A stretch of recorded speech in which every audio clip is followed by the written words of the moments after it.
이제 운동법칙 추가 문제들 한번 보도록 할게요. 1-1-2단원입니다. 자, 2번 문제. 그림은 정지한 휴지를 갑자기 잡아당겼을 때 풀리지 않고 끊어지는 것을 나타낸 겁니다. 한 번쯤은 해본 경험이 있을 겁니다. 급할 때, 그죠?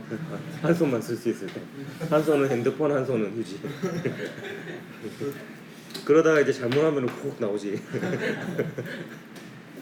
이게 천천히 당기면은 이게 안 끊어지는데 빨리 당기면 끊어지는 이유가, 이 휴지는 원래 운동 상태가 정지 상태였죠. 그거를 유지하려고 하는 관성이 있습니다. 그래서 얘를 갑자기 잡아당기면 휴지의 운동 상태와 여기 손으로 잡은 부분의 운동 상태가 다르게 되니까 결합이 끊어질 수 있습니다. 그래서 이것은 관성과 관련된 현상이다, 이렇게 볼 수가 있겠네요. 관성과 관련된 현상을 다 찾으면 되겠네. 정지해 있는 옷을 털면 옷에 붙어있는 먼지가 떨어진다. 관성에 의한 현상입니다. 그 먼지는 원래 운동 상태인 정지 상태로 유지하려고 하는데, 옷은 힘을 받아서 움직이죠. 그렇게 되면 옷하고 먼지의 운동 상태가 달라서 결합이 끊어지게 됩니다. 정지한 버스가 갑자기 앞으로 출발하면 버스에 타고 있는 사람이 뒤로 쏠린다. 이것도 관성과 관련된 현상이죠. 사람은 정지 상태를 유지하려고 하는데 버스는 앞으로 가버리니까 상대적으로 안에 있는 사람은 뒤로 넘어지는 것처럼 이렇게 보이게 되겠습니다. 수영 선수가 손과 발로 물을 뒤로 밀면 수영 선수의 속력이 빨라진다. 이것은 관성의 법칙이 아니죠. 이 관성의 법칙은 정지한 물체가 계속 정지해 있으려고 하거나 움직이는 물체가 자신의 속도를 유지하거나 이런 상황이 있어야 되는데, 얘는 속력이 변하죠. 속력이 변한다는 측면에서 뉴턴의 이 법칙의 예라고 볼 수도 있고, 그리고 손과 발을 물을 뒤로 밀면 물이 손과 발을 앞으로 밀죠. 이런 측면에서는 작용 반작용이라고 또 볼 수 있는데, 관성의 법칙이라고는 보기가 어렵다. 그래서 기억 니은에서 3번이 답이 되겠습니다. 답이 3번이니까 3번 문제로 한번 가볼까요? 그럼 3번 문제는 답이 뭐겠노? 3번이요? 네, 4번이죠. 그럼 4번으로 가고, 이게 다 짜여져 있는 겁니다. 자, 다음은 힘과 가속도 사이의 관계를 알아보는 실험입니다. 요 실험은 그 유튜브에 그 옥승환이라는 사람을 검색해 보면 그 물리 실험 동영상 목록에 여러분 선배들이 했던 실험이 올라와 있습니다. 같은 실험이고요. 준비물은 수레, 질량이 같은 추 4개, 운동 센서, 도르래, 실인데요. 운동 센서는 초음파를 이용해서 초음파를 이렇게 쏩니다. 그러면 이제 수레에 반사돼서 다시 되돌아오겠죠. 그래서 이 초음파가 출발해서 물체가 닿인 다음에 반사되어서 되돌아올 때까지 걸리는 시간을 측정합니다. 시간을 측정해서 거리를 측정하는 센서가 되겠습니다. 그럼 시간에 따른 거리를 측정하게 되면 속도를 계산할 수 있고요. 거기에 따라서 또 가속도까지 계산할 수 있는 그런 센서가 되겠습니다. 우리 학교에도 있거든요. 그래서 혹시 나중에 사용하게 될 수도 있으니까 약간 유의점을 알려주면 15cm 미만은 측정이 안 됩니다. 그래서 최소 15cm 이상은 떨어뜨려야 되고요. 그래서 15cm에서 한 1-2m 정도까지 측정이 잘 됩니다. 자, 실험 과정을 보면 그림과 같이 수레와 추를 도르래를 통해 실로 연결한 후 수레를 가만히 놓고 운동 센서를 이용하여 수레의 가속도를 측정합니다. 그래서 이 수레가 있고 위에 추가 여기랑 이렇게 있죠. 근데 잘 보면, 표를 잘 보면요, 시대에 매달린 추의 수하고 수레의 추의 수하고 합치면은 총 몇 개고? 4개로 일정하죠. 따라서 지금 여기 있는 추를 1개, 2개, 3개, 4개 이렇게 옮겨가면서 다는데 전체적인 추의 개수는 변화가 없습니다. 그래서 이 운동을 분석할 때 이걸 하나의 덩어리로 보고 분석할 거거든요. 그럼 전체 질량은 변화가 없다라고 볼 수 있습니다. 이때 수레의 질량을 라지 m, 그리고 추 하나당 질량을 스몰 m이라고 하면 전체 질량은 라지 m 더하기 4 스몰 m 이렇게 됩니다. 운동 방정식 세워보면 요 ma는 f 이렇게 됩니다. f가 되는데 요 f는 추의 개수에 따라서 추가 1개면은 mg, 2개면은 2mg, 3개면은 3mg, 4개면은 4mg 이렇게 돼요. 그래서 여기 보면 실에 매달린 추의 수가 결국에 합력과 관련된 것임을 알 수 있습니다. 그래서 추가 1개 연결됐을 때는 합력이 mg가 되어 있고요. 2개 연결했을 때는 2mg, 3개 연결했을 때는 3mg, 4개 연결했을 때는 4mg 이렇게 됩니다. 근데 전체 질량은 변화 없죠. 그럼 여기는 그 합력의 크기에 따른 가속도의 크기를 알아보는 실험이 되겠습니다. 그래서 그 결과에 대한 그래프를 찾아라는 건데요. 답은 4번이 되겠습니다. 그러면 이게 1개일 때니까 mg, 2mg, 3mg, 4mg인 셈이 됩니다. 그래서 요 축이 결국에 이제 합력이 된다라고 볼 수 있어요. 그래서 ma equal f, 여기 가속도는 f에 비례하죠. 그래서 힘의 합력의 비가 1대 2대 3대 4면 가속도의 비도 1대 2대 3대 4가 되는 겁니다. 그리고 이 실험은 사실 이것만 하는 게 아니고 한 개 더 있습니다. 하는 실험이 뭐냐면은 질량과 가속도의 관계를 알아보는 실험도 해요. 그때는 요 매달려 있는 추의 개수는 고정을 시키고요. 술에다가 처음에는 추를 1개도 안 올렸다가 그 다음에 1개 올렸다가 2개 올렸다가 3개 올렸다가 이런 식으로 해서 합력은 mg로 일정한데 질량이 달라지는, 그래서 질량과 가속도가 반비례하는 것을 확인할 수 있는 실험도 이 장치로 같이 할 수 있습니다. 자, 답이 4번이니까 4번 문제로 한번 가봅시다.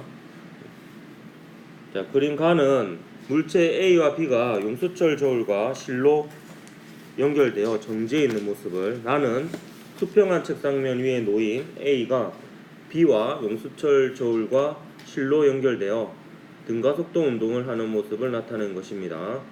A, B의 질량은 각각 m이고요. 옳은 것을 골라라. 단 중력 가속도는 g이고 실과 용수철 저울의 질량, 마찰과 공기 저항은 무시하는 무시무시한 문제죠. 그래. 여러분 나를 무시하고 알았어. 용수철 저울의 눈금은 제가 뭐랑 같다 그랬죠 예전에? 실의 장력. 실의 장력과 같습니다. 용수철 저울 같은 경우에 질량도 무시하지만 존재 자체를 무시를 해라 그랬습니다. 그래서 용수철 저울 있는 곳에 그냥 실이 있다라고 생각하고 그 실에 걸리는 장력을 구하면 그게 용수철 저울에 나타나는 눈금이 됩니다. 기억에서는 가의 용수철 저울로 측정한 힘의 크기가 EMG라고 나와 있는데요. 한번 따져보면 얘가 정지 상태를 유지하고 있습니다. A에 작용하니 이미 mg랑 장력이 있겠죠. 그리고 요거는 하나의 실이라고 볼 수 있습니다. 용수철 저울이 질량이 없기 때문에. 그래서 요것도 t고 mg고, 그래서 요 녀석하고 요 녀석이 같고 요 녀석하고 요 녀석이 같아요. 그래서 t는 mg가 됩니다. 따라서 용수철 저울에 나타나는 눈금도 mg가 되겠습니다. 구체적으로 따져보면 양쪽에서 mg, mg 이렇게 잡아당기고 있으면 용수철 저울에 나타나는 눈금은 mg가 됩니다. 그래서 기억 맞습니다. 틀렸습니다. 이 mg라 되어 있죠. 일단 니은 보면 나에서 A의 가속도의 크기 물어봤네요. 그럼 얘는 운동방정식 세워봐야 되겠죠. 운동방정식 세울 때 가속도의 크기 구할 때는 얘를 하나로 묶는 게 유리하다고 했습니다. 하나로 묶어서 어차피 가속도 같으니까요. 가속도의 방향인 이 방향을 플러스로 두면 여기서 운동상태 변화에 관여하는 힘은 요 mg밖에 없죠.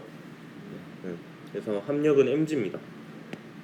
운동방정식 세워보면 전체 질량이 2m이죠. 가속도 A는 mg 이렇게 되는 거죠. 따라서 가속도는 얼마가 됩니까? 2분의 1 g가 되겠습니다.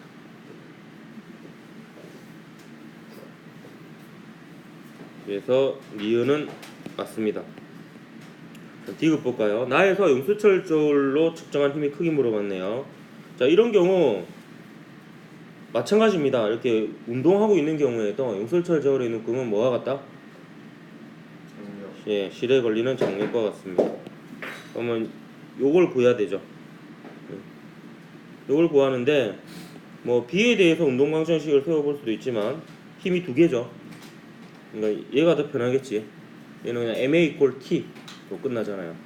그래서 A에 대해서 운동 방정식 세워보면 MA 이퀄 T. 근데 A가 2분의 1 G로 구했죠. T니까 장력이 2분의 1 mg니까 용수철 저울에 나타나는 문금도 2분의 1 mg다 이렇게 보면 되겠습니다. 따라서 니은 맞습니다. 니디에서 4번이 답인 문제였습니다. 그 다음에 페이지에서 5번 문제 한번 보도록 할게요.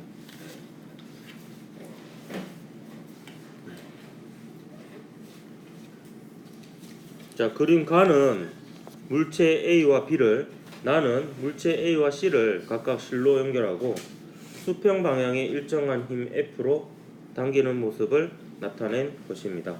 질량은 C가 B의 3배이고 이렇게 되어 있습니다.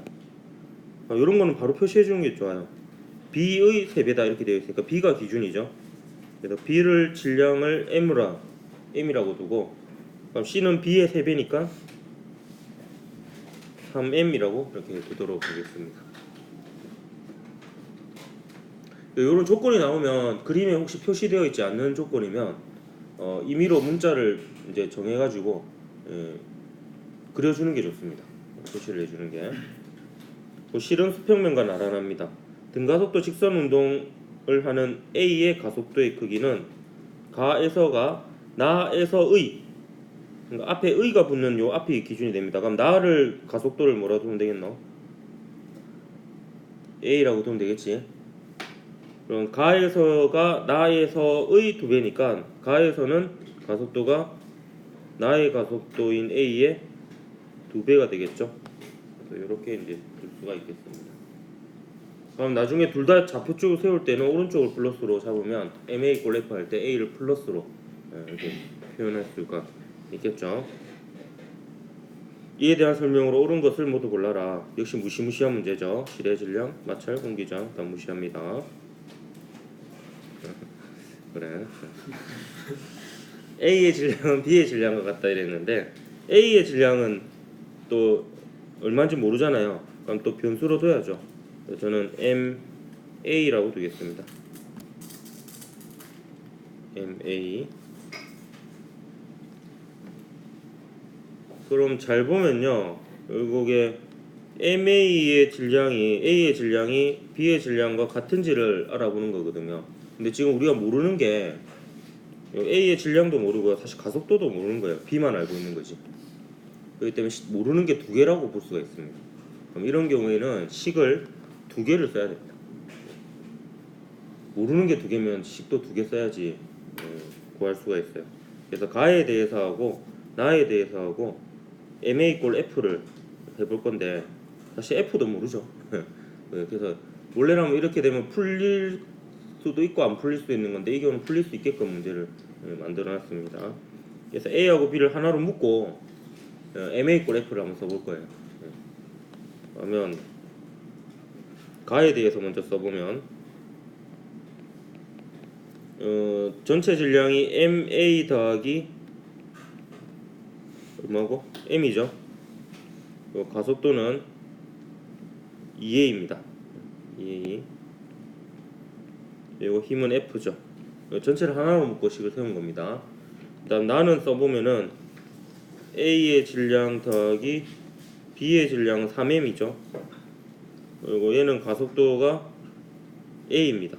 그래서 A는 F 이렇게 되죠. 요 식을 연립할 건데 저는 보통 이제 얘는 얘로 나누고 그다음에 얘는 얘로 나누는 방법을 많이 쓰는데 이 경우는 그냥 같잖아요. 같잖아서 그냥 얘하고 얘가 같다라는 등식을 세워도 될 것 같습니다. 그럼 가속도 A가 날아가죠.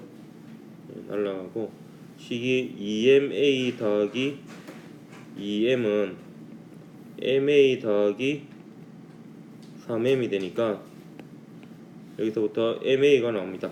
MA는 그냥 M이 되죠. 그래서 MA는 A의 질량이고 그리고 B의 질량이 M이니까 A의 질량과 B의 질량은 같다라고 할 수가 있겠습니다. 그래서 전체를 하나로 묶어서 MA 꼴 F를 써가지고 기억을 풀었습니다.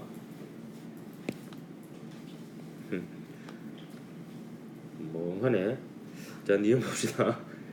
C에 작용하는 R자임의 크기는 B에 작용하는 R자임의 크기의 3배에 있는데, 자, R자임은요 구하는 방법이 이제 크게 보면 두 가지라고 볼 수 있는데, 일단 R자임 자체가 합력이죠. 모든 힘을 더한 거니까 그 물체 작용 힘을 다 구해가지고 더하는 방법이 있어요. 근데 대체로는 이게 복잡해요. 힘을 여러 개 다 구해야 되니까. 더 간단한 방법은 그 물체의 질량을 알고 그 물체의 가속도를 알면 질량과 가속도를 곱하면 뉴턴의 제2법칙에 의해서 그게 합력입니다. MA는 F잖아요. 그래서 C에 작용하는 R자임의 크기는 C의 질량에다가 C의 가속도의 크기를 곱하면 돼요. 그럼 C의 질량이 얼마고? 3m이죠. 그리고 가속도는 A죠. 질량 3m, 가속도 A. 그래서 이렇게 되겠고요. 그 다음에 B에 작용하는 R자임은 B의 질량 곱하기 가속도 하면 돼요. 그럼 B의 질량 얼마고? M이고 가속도는 2A입니다. 그래서 얘는 M 곱하기 2A니까 3배가 아니라 요게 등식을 세워보면 이렇게 되죠. 요거는 요거 곱하기 2분의 3이죠. 그래서 C에 작용한 R자임의 크기는 B에 작용한 R자임의 크기의 2분의 3배입니다. 그래서 니은은 틀렸습니다. 그 다음에 D것을 보면 가에서 실이 A를 당기는 힘의 크기는 나에서 실이 C를 당기는 힘의 크기가 같다 했는데, 한번 구해봅시다. 가에서 실이 A를 잡아당기는 힘의 크기는 요거거든요. 요거를 T1이라고 둘게요. T1이라 두고, 나에서 실이 C를 잡아당기는 힘이가 그거를 T2라고 하겠습니다. 그럼 요 T1과 T2를 구하려면 이제 어쩔 수 없이 분리해서 MA 꼴 F를 해봐야 됩니다. 그러면 T1은 A의 질량은 M이라고 구했으니까 가속도가 2A니까 T1은 M 곱하기 2A가 되겠습니다. A에 작용하는 R자임이기도 하죠. 그럼 T2 구해볼까요? 자, T2는 C에 대해서 운동방정식 세워볼 수도 있는데 우리 F에 대한 정보가 없잖아요. 그렇기 때문에 T2는 얘랑 똑같죠. 그러면 나에서 A에 대해서 운동방정식을 세워보면 또 T2를 구할 수 있습니다. 그러면 얘는 A의 질량 곱하기 가속도니까 M 곱하기 A가 되겠죠. 그럼 같지 않죠. 왼쪽은 장력이 EMA이고 오른쪽은 MA이고 그래서 같지가 않습니다. 따라서 D것은 틀렸습니다. 그래서 장력 구할 때는 방금처럼 실이 C를 잡아당기는 힘을 구하라고 해도 실이 A를 잡아당기는 힘을 구해도 돼요. 어차피 이 두 거는 크기가 같으니까. 그래서 둘 중에 쉬운 걸로 찾아서 구하면 되겠습니다. 자, 답은 기억만 맞아서 1번이 답이 되겠습니다. 6번 문제 넣어봅시다.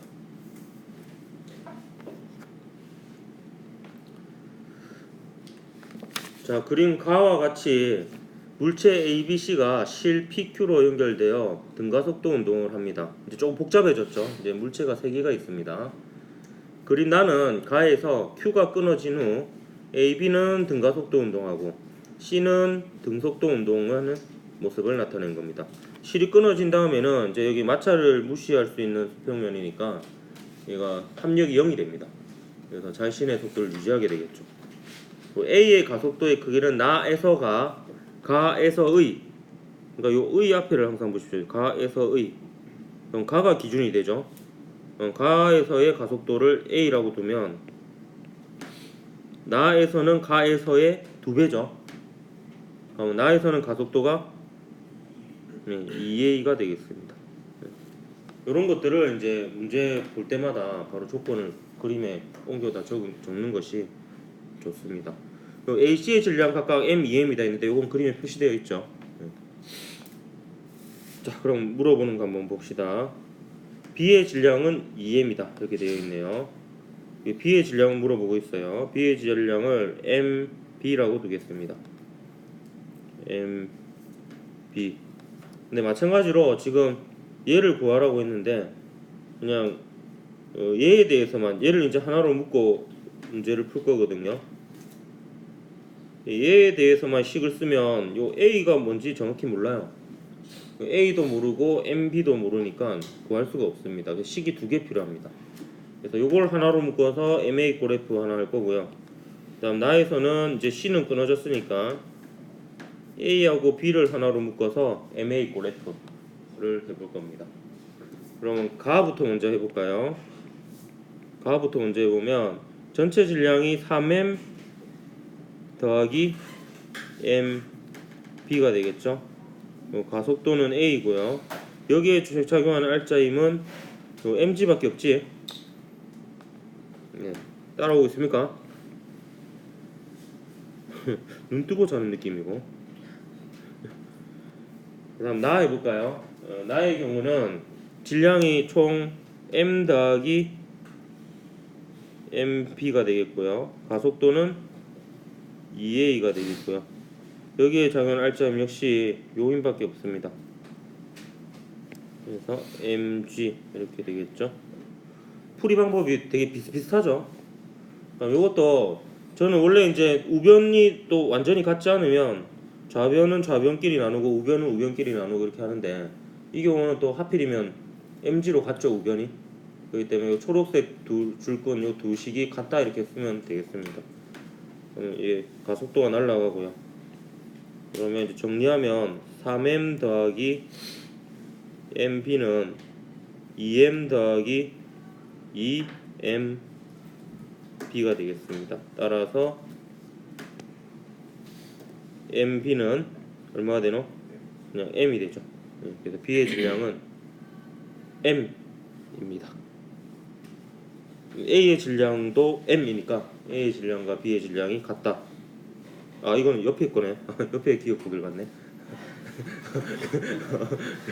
그게 아니고 B의 질량은 2m입니다. 틀렸네요. B의 질량은 m입니다. 아, 틀렸어. 아, 나도 지금 잠 오는 것 같다. 고쳐놓고 맞다고 동그라미 치고 있네. 나에서 C에 작용한 알짜임은 0이다. 이런 건 땡큐죠. 예, C는 지금 등속도 운동하고 있으니까 가속도가 0이니까 알짜임이 0입니다. 그다음 P가 A를 당기는 힘의 크기는 가에서가 나에서보다 작다 했는데 한번 따져봅시다. P가 A를 잡아당기는 힘이네요. 이거네요, 이거 그죠? 이걸 T라고 둡시다. P가 A를 잡아당기는 힘 T라고 둡시다. 아, T라고 두면 안 되겠는데 다를 수도 있으니까 T1, T2라고 둘게요.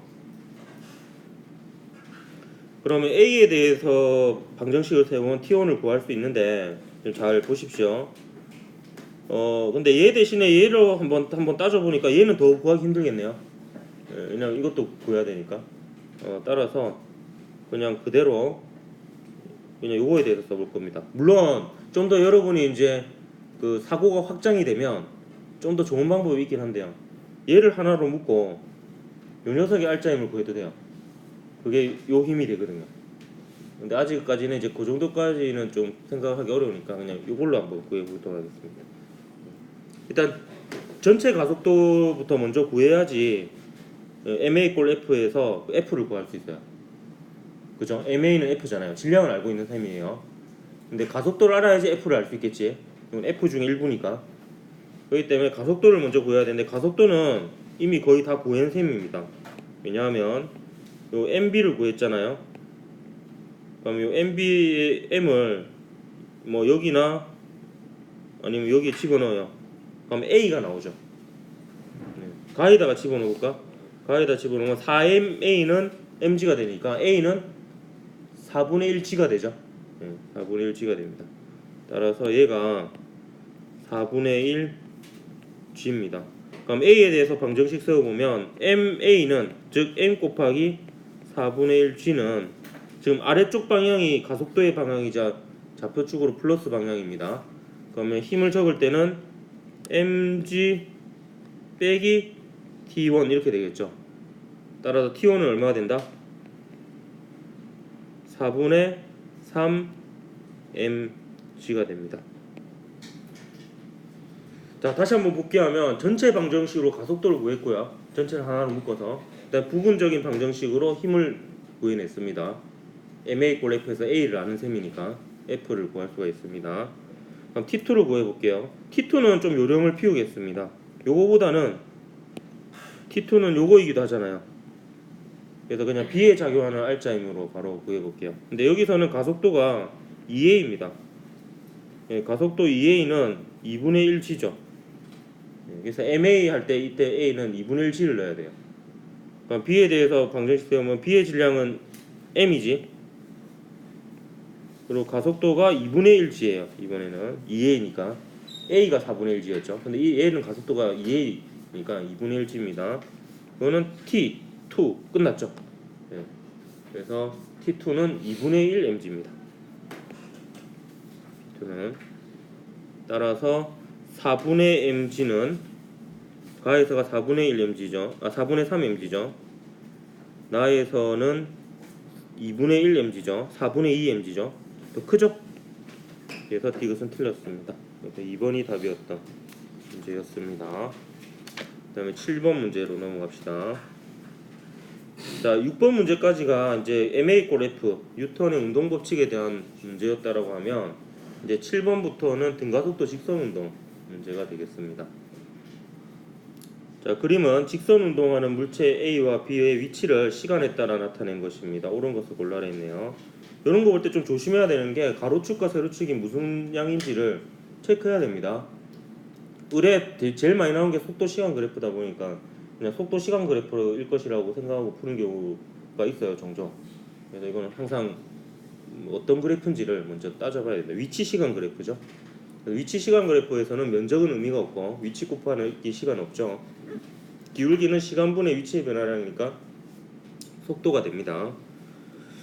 자, 기억부터 봅시다. 0초에서 1초까지 A의 이동거리네요. 그럼 A는 0초일 때 위치가 2m예요. 그리고 1초일 때 위치는 쭉 이렇게 보면 세로축이 위치잖아요. 얼마겠노? 네, 3m겠죠. 그럼 0초일 때 위치가 2m, 1초일 때 위치가 3m니까 변이의 크기가 1m죠. 얘는 직선 운동이니까 변이의 크기가 곧 이동거리이기도 합니다. 그래서 이동거리는 1m입니다. 그다음에 0초에서 2초까지 평균 속력이라고 했는데 사실 얘는 속력이 일정해요. 일정해서 그냥 기울기를 구하면 됩니다. 그럼 B의 평균 속력, B의 기울기를 구하면 되죠. B의 기울기를 구하면 2분의 4죠. 2분의 4니까 2m/s 맞습니다. 다음 1초일 때 속력, 1초일 때의 기울기를 구해보면 돼요. 근데 어차피 근데 기울기가 다 일정하죠. 기울기가 B가 더 크죠. 그래서 속력은 A가 B보다 작습니다. 그래서 니만 맞으니까 2번이 답이 되겠습니다. 다음 8번 문제 가볼게요. 쭉쭉 잘 넘어가지. 고개도 잘 넘어가고. 근데 의외로 뭐 시작할 때는 비슷하구만. 자, 8번 문제 보면 그림과 같이 직선 도로에서 센서 A를 30m/s의 속력으로 통과한 자동차가 등가속도 직선 운동하여 10초 후에 센서 B를 통과합니다. A에서 B까지 평균 속력이 25m/s로 나와 있네요. 옳은 것을 모두 골라라 했는데, 자, 제가 그 수업 시간에 얘기한 적이 있었던 것 같은데, 직선 운동 문제 나오면 뭘 그리라 그랬는데, 뭐 그리라고 했는지 기억납니까? 그래프인데 시간에 따른 무슨 그래프? 정보가 제일 많은 속도 그래프입니다. 저는요, 이 직선 운동 문제 나오면 뭐 전략 같은 거 생각 안 해요. 그냥 속도 시간 그래프 그립니다. 그러면 99% 풀리게 되어 있습니다. 그립니다. 그래서 여러분 이걸 연습을 많이 해야 돼요. 처음에는 잘 못 그리거든요. 과감히 그려야 돼요. 일단 처음 속도 0초일 때 속도 나와 있죠. 0초일 때 속도가 센서 A를 통과하는 속도 30m/s입니다. 그 평균 속도 나와 있죠. 평균 속도 얼마고? 25m/s예요. 그럼 나중 속도가 얼마겠노? 20m/s겠지. 왜냐하면 평균 속도는 처음 속도 더하기 나중 속도 나누기 2한 거거든. 그래서 처음 속도에서 평균 속도까지, 나중 속도에서 평균 속도까지의 차이가 같습니다. 그러면 이렇게 보조선을 그어보면요, 평균 속도에 대해서 요게 처음 속도고 이게 나중 속도니까 이렇게 그어볼 수 있습니다. 그래프를 뭔가 좋죠. 이렇게 그어볼 수가 있습니다. 그럼 이때가 이제 센서 B를 통과할 때의 시각이 되겠죠. 10초가 되겠습니다. 자, 그러면 그려놓고 문제에서 물어보는 걸 딱 봐요. 그럼 기억에서 물어보는 게 이동거리죠. 10초 동안에. 그러면 요 빨간색 평행사변이 아니죠. 이거 뭐라 해야 되나? 사다리꼴 면적을 구해도 되지만 요거 구하는 게 더 낫죠. 똑같으니까. 요 직사각형 면적으로 이동거리를 구할 수 있습니다. 요게 엄밀히 얘기하면 변이지만 직선 운동이고 운동 방향이 안 바뀌기 때문에 이동거리이기도 합니다. 이 변이의 크기가. 요거 구하면 얘는 25 곱하기 10 하면 되죠. 그래서 250m가 됩니다. 기억 맞죠? 또 B를 통과할 때 속력 바로 나왔습니다. 그냥 그래프 읽기만 하면 되죠. 10초일 때 속력 20m/s고 가속도의 방향은 운동 방향과 반대입니다. 나란하긴 한데요. 나란한 거는 같은 경우와 반대인 경우 두 가지가 있죠. 근데 얘는 반대입니다. 반대. 왜냐면 속도가 줄어들고 있죠. 속도가 줄어드는 경우에는 가속도 방향과 운동 방향이 반대입니다. 그래서 기억 니은 3번이 답이 되겠습니다. 이렇게 푸는 방식이 가장 대표적인 방식이 되겠습니다. 등가속도 직선 운동 문제. 그 다음에 9번 문제 봅시다. 요것도 딱 보면 직선 운동이죠. 뭐 그려야 되겠노?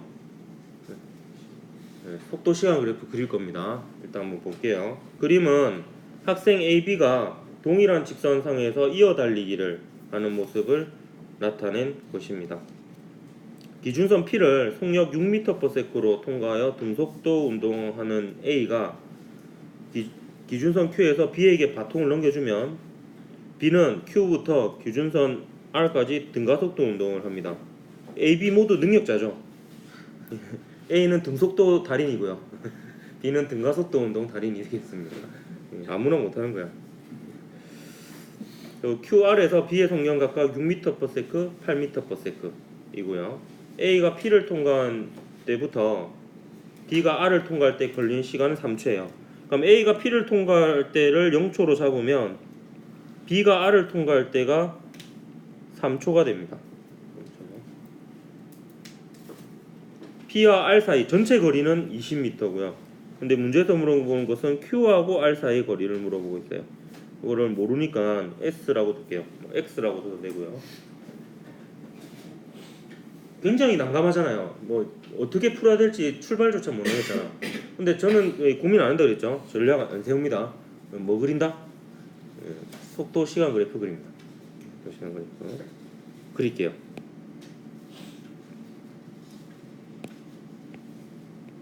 속도 시간.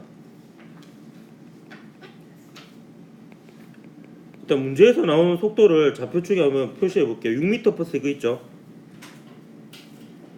그 얼마인데 또? 8m/s 있죠? 그 말고 없죠? 처음에 A가 6m/s로 갑니다. 어느 순간에 얘가 바통을 넘겨줬는지는 모르죠. 그죠? 이제 여기가 P를 통과하는 순간이고요.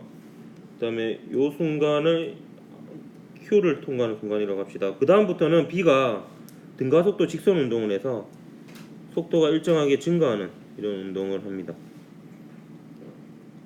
근데 이 순간의 시각은 알고 있어요. 몇 초예요? 몇 초의 시간은 3초죠. 3초. 요게 어느 순간이냐면은 R을 통과하는 순간입니다. R을 통과하는. 근데 문제에서 물어보는 거는 뭐였냐면 요 S를 구하라는 거야. 요만큼의 면적. 요만큼의 면적이 Q에서 R까지 거리잖아. 맞습니까? 그러면 뭘 알아야 되냐면 얘를 나중에 결국에 요 직사각형 면적으로 구할 건데 요 평균 속도는 알 수 있어요. 평균 속도는 7이잖아. 근데 요걸 알아야 되죠. 요걸 알려면 요 Q를 통과하는 순간의 시각을 변수로 둘 거예요.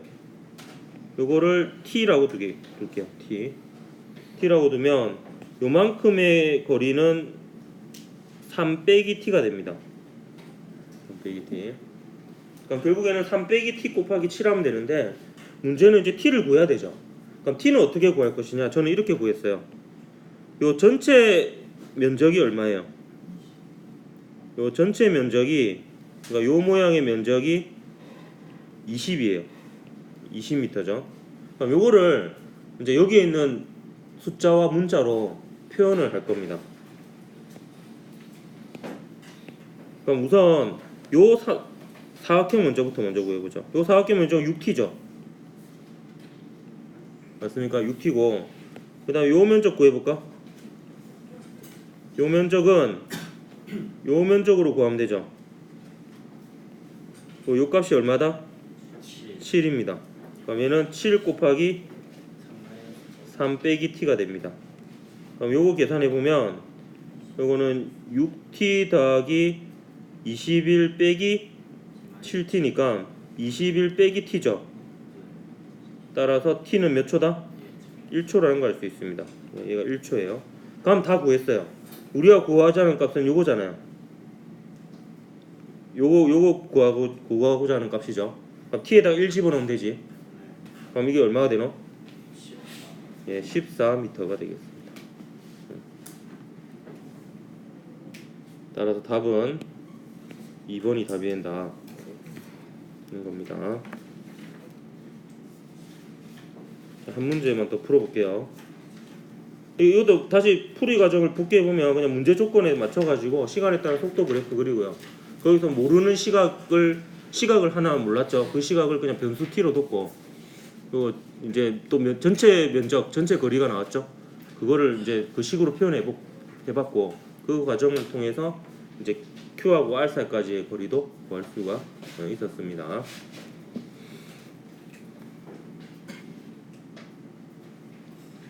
됐나? 넘어가도 되겠나? 네. 그 풀이 과정은 그 옥셈접 시험에도 있으니까 혹시 놓쳤으면 자 10번 문제 한번 보도록 할게요. 오늘 요 10번까지만 할게요. 자 그림은 연직 아래로 낙하하는 물체가 수평면으로부터 높이가 h1인 기준선을 속력 v로 높이가 h2인 기준선을 2v로 통과하고 있습니다. h1 빼기 h2를 구하라고 되어 있어요. 자 요거는 제가 두 가지 방식으로 풀어볼게요. 실제로는 더 많습니다. 풀을 수 있는 방법이.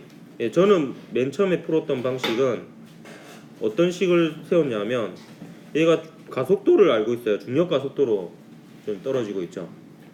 그 다음에 처음 속도하고 나중 속도 알고 있고요. 근데 물어보는 게 뭐였냐면 h1 빼기 h2였거든요. 근데 그게 보니까 요 길이였어요. h1 빼기 h2가 변이죠, 변이. 네. 그러면 가속도 알고 처음 속도와 나중 속도 알고 변이를 물어봤으니까 요 세 개가 들어있는 식을 그렇죠. 요 식 있죠, 요 식. 요 식을 떠올렸어요. 문제 조건에 요 값들이 다 나와 있잖아요. 요거를 요 문제에 맞게 적용을 시켰습니다. 좌표 쪽을 아래쪽을 플러스로 잡았고요. 왜냐면 가속도 방향을 플러스로 하려고. 그러면 이제 가속도를 플러스로 쓸 수 있죠. 그럼 이 G에 이때 S가 H1 빼기 H2가 되는 셈이죠. 이 경우에. 그리고 나중 속도가 2V였고요. 처음 속도가 V였습니다. 그러면 H1 빼기 H2는 2G분의 3V의 제곱이 되죠. 됐습니까? 그래서 답은 3번입니다. 근데 이것도 등가속도 직선 운동이니까 속도 시간 그래프로도 풀 수 있습니다. 근데 제가 그 속도 시간 그래프로 다 풀 수 있는데 식도 알아두면 좋다라고 얘기하는 게 이 문제 같은 경우에는 식이 더 편할 거예요. 속도 시간 그래프로 한번 풀어볼게요. 풀 수는 있습니다. 역시 시간에 따른 속도 그래프를 그려볼 수 있죠. 그러면 이 문제에서 나와 있는 속도를 먼저 표시를 다 해보면 V 있죠. 그리고 2V 있죠. 맞습니까? 네, 그러면 이렇게 되겠죠. 그래프가. 요 시각은 모르죠 지금. 네, T라고 되겠습니다. 그래서 문제에서 물어본 건 뭐였냐면 그러면 이 H1 빼기 H2가 요 면적이에요. 요 면적. 요 면적은 요 면적으로 구할 수 있겠죠.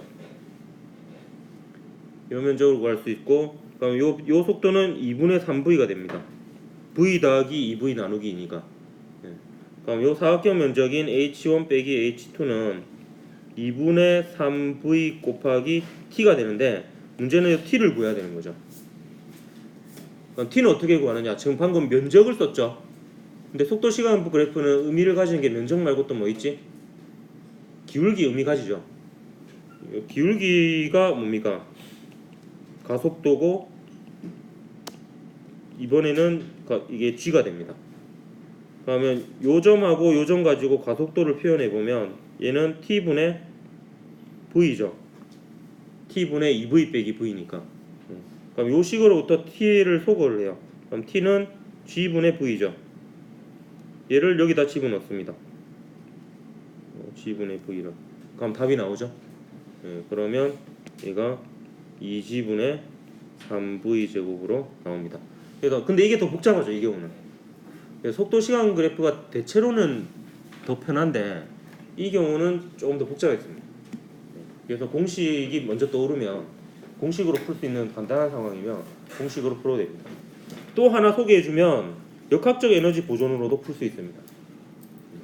mgh1 더하기 2분의 1 mv 제곱은 mgh2 더하기 2분의 1 mv 제곱 2분의 1 m의 2v 전체 제곱 이렇게 하면 역시 h1 빼기 h2를 구할 수 있습니다. 그래서 여러 가지 방법이 있는데 그 중에서 여러분이 먼저 떠오르는 방법으로 풀면 되겠습니다. 왜냐하면 이제 어느 방법이 더 효율적인지를 미리 생각해서 그 여러 가지 방법 중에서 선택할 수 있는 경지는 문제를 굉장히 많이 풀어봐야지 되는 거니까 처음 접할 때는 먼저 떠오르는 걸로 풀고요. 근데 연습할 때는 다양한 방법으로 풀어보면 여러분이 무기를 가지게 되는 거니까 여러 가지 방법을 풀어볼 수 있으면 여러 가지 방법을 써보는 게 좋겠습니다. 오늘 여기까지 하고 11번부터는 다음 시간에 하도록 하겠습니다. 수고했습니다. 자, 지난 시간에 이어서 11번 문제부터 보도록 하겠습니다. 다음은 물체의 운동을 분석하기 위한 실험입니다. 1학년 때 과학탐구 실험에 소개되어 있는 실험하고 좀 유사합니다. 그때는 자유낙하였고 지금 빗면을 따라 내려오는 물체인데 공통점은 등가속도 직선 운동이거든요. 그래서 좀 자료를 해석하는 과정은 유사한 면이 있습니다. 그림과 같이 빗면에서 직선 운동하는 수레를 디지털 카메라로 동영상 촬영합니다. 동영상 분석 프로그램을 이용하여 수레의 한 지점 P가 기준선을 통과하는 순간부터 0.1초 간격으로 P의 위치를 기록합니다. 그래서 실험 결과 0.1초 간격으로 그 수레의 위치가 자료로 얻어졌습니다. 이걸로부터 0.1초 간격으로 각 구간별 속도와 그리고 그 속도로부터 가속도를 구할 수 있는 그런 실험이 되겠습니다. 우선 기역과 니은을 채우기 위해서 각 구간별로 속도를 먼저 구해보도록 할게요. 우선 0초에서 0.1초 사이의 평균 속도를 구해볼 겁니다.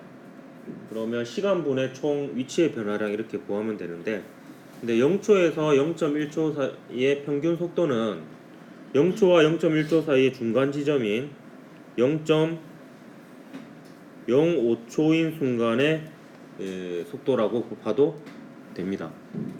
똑같은 논리로 0.1초하고 0.2초 사이의 평균 속도를 구할 수 있겠죠? 그럼 얘는 몇 초일 때의 속도와 같겠노?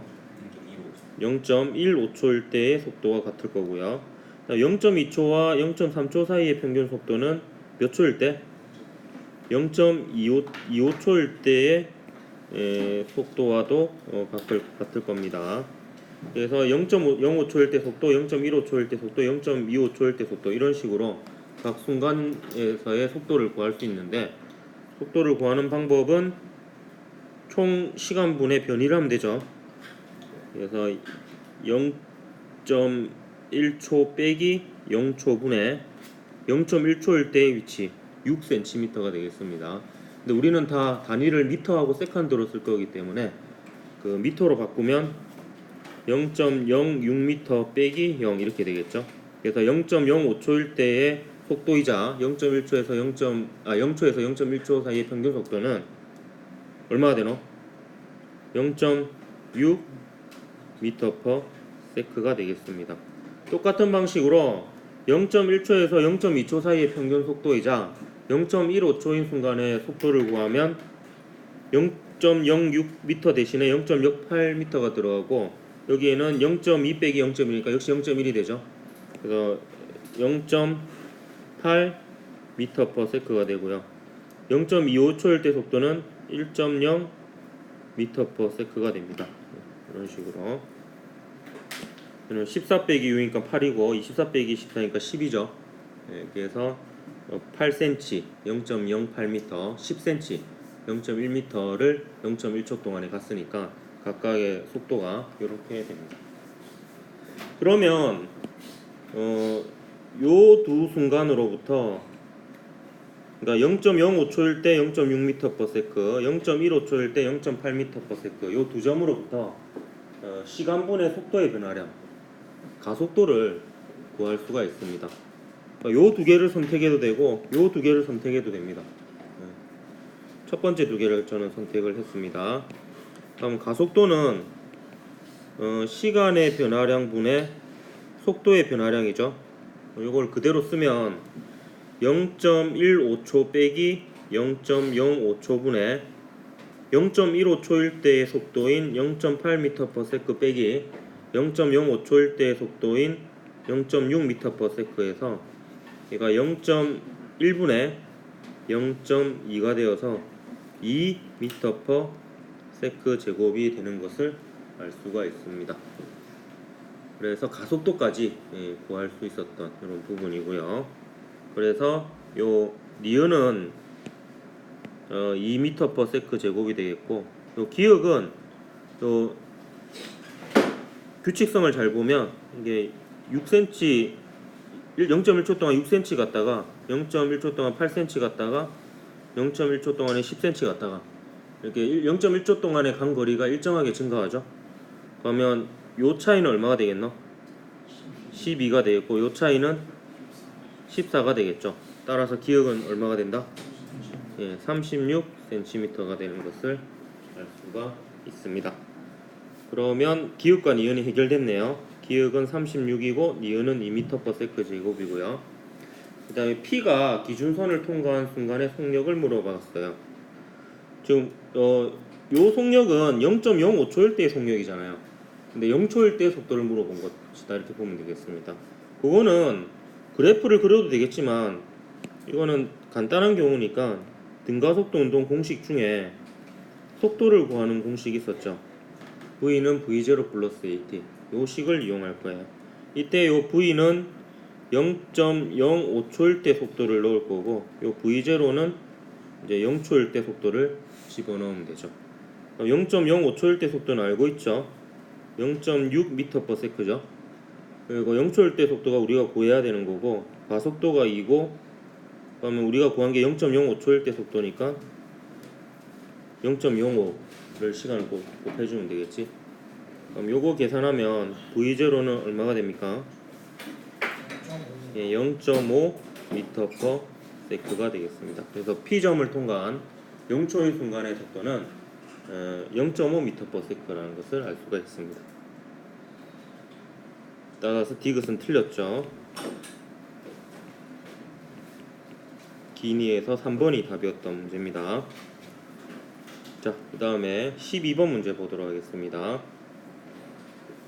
그린 가는 직선 도로에서 0초일 때 자동차 A가 기준선을 V0의 속력으로 통과하고 자동차 B는 정지 상태에서 A와 같은 방향으로 출발하는 모습을 나타낸 것입니다.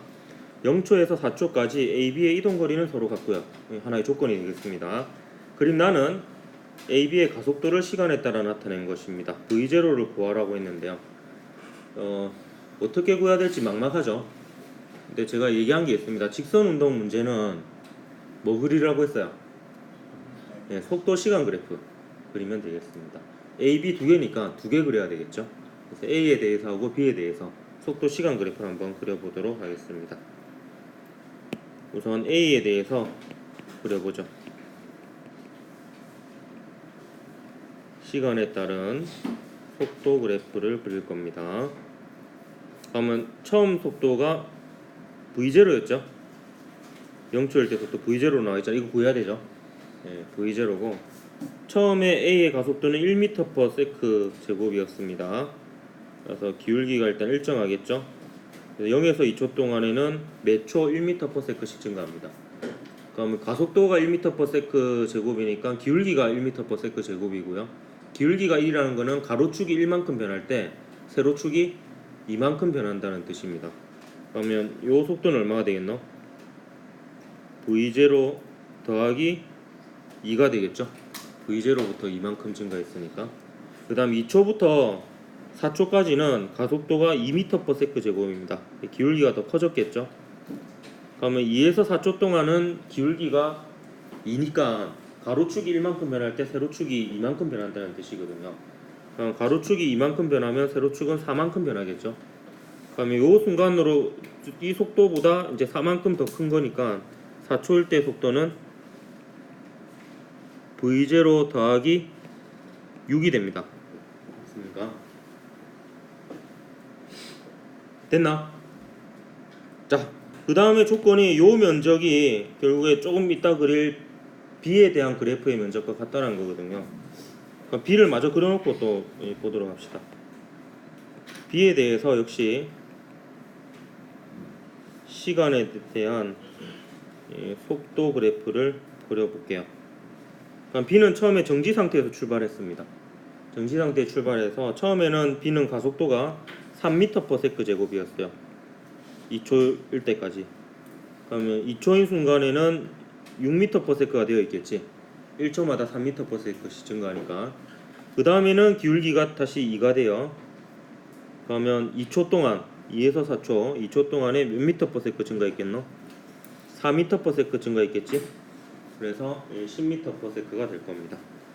그러면 B에서 요 면적하고 A에서 요 면적이 같다라는 게 조건이죠. 총 이동 거리가 같으니까. 그러면 B에서 면적부터 먼저 구해볼까? 이게 더 쉬워 보이네. 0에서 2초까지 면적은 요걸로 구하면 되죠. 이건 2가 아니고 3이 되겠네. 이렇게 되겠습니다. 그래서 면적을 구해보면 면적은 일단 빨간색 면적이 3 곱하기 2가 되죠. 2가 되고 그 다음 2에서 4초까지의 면적은 이렇게 구해볼 수 있겠네요. 2에서 4초 동안의 평균 속도는 8이죠. 그렇기 때문에 저 초록색 면적은 8 곱하기 2가 되겠습니다. 그래서 면적이 총 얼마가 되냐면 6 더하기 16이니까 22가 되죠. 맞습니까? 그래서 B가 4초 동안 이동한 거리가 22m입니다. 그럼 A도 4초 동안 이동한 거리인 면적이 얼마가 돼야 되겠노? 면적이 22가 돼야 되겠지. 그럼 이것도 역시 구해봅시다. 0에서 2초까지는 요 면적으로 구할 거예요. 그래서 요 면적은 평균 속도 곱하기 2 하면 되죠. 평균 속도를 구하는 방법이 2분의 처음 속도 더하기 나중 속도입니다. 2분의 V0 더하기 V0 더하기 2니까 2분의 V0 2V0 더하기 2가 돼요.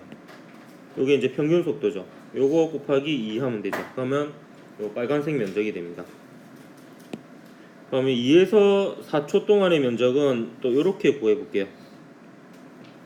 요렇게 구해보면 더하기 우선 2에서 4초까지의 평균 속도를 구해볼까? 평균 속도를 보면 2분의 처음 속도 더하기 나중 속도 하면 되죠. 그럼 V0 2 더하기 V0 더하기 2 더하기 V0 더하기 6 이러면 됩니다. 그럼 2V0 더하기 8이 되죠. 곱하기 2에서 4초니까 2초가 되겠지. 그렇죠. 이렇게 됩니다.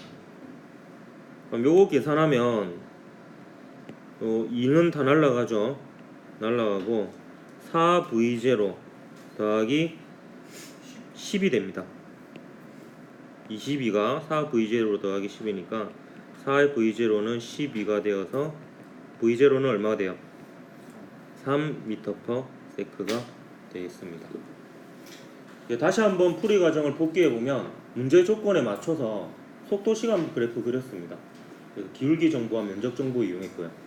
그 과정에서 이제 문제에서 물어본 0초일 때 A의 속도를 구할 수가 있었습니다. 답은 3번이 답이 되겠네요.